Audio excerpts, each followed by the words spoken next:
Genesis 20. Remember Genesis 12? Well, then you're about to experience some deja vu. Now, Abraham moved on from there into the region of the Negev and lived between Kadesh and Shur. For a while, he stayed in Gerar, and there Abraham said of his wife Sarah, "She is my sister."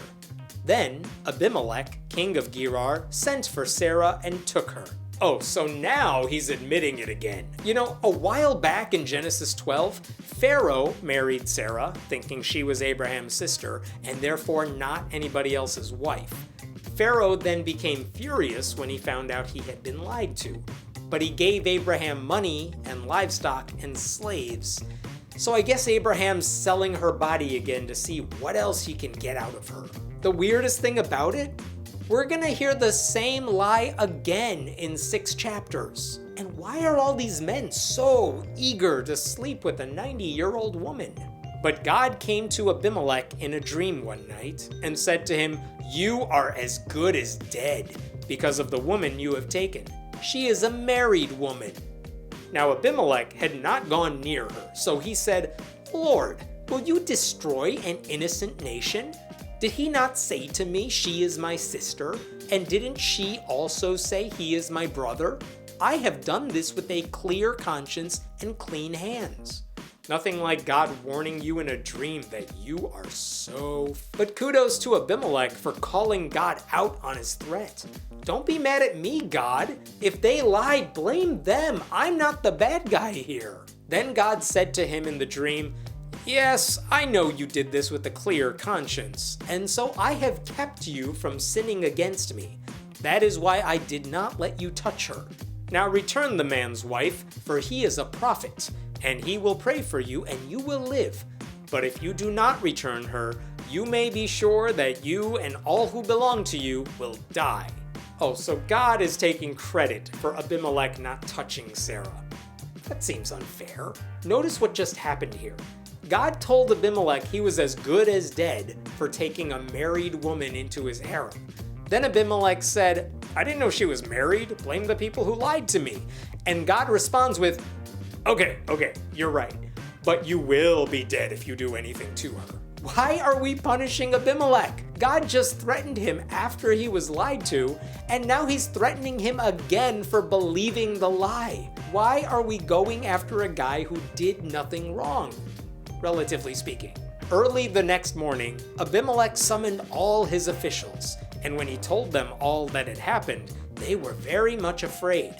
Then Abimelech called Abraham in and said, "What have you done to us?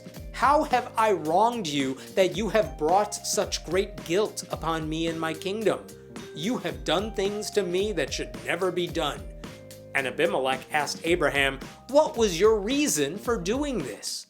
Yes, finally, some biblical accountability. I am here for this. But why were the servants afraid? It's not like Abimelech touched Sarah. It's not like he did anything to another man's wife. What is there to be worried about? Abraham replied, "I said to myself, there is surely no fear of God in this place, and they will kill me because of my wife. Besides, she really is my sister, the daughter of my father, though not of my mother, and she became my wife. And when God had me wander from my father's household, I said to her, 'This is how you can show your love to me. Everywhere we go, say of me, he is my brother.'"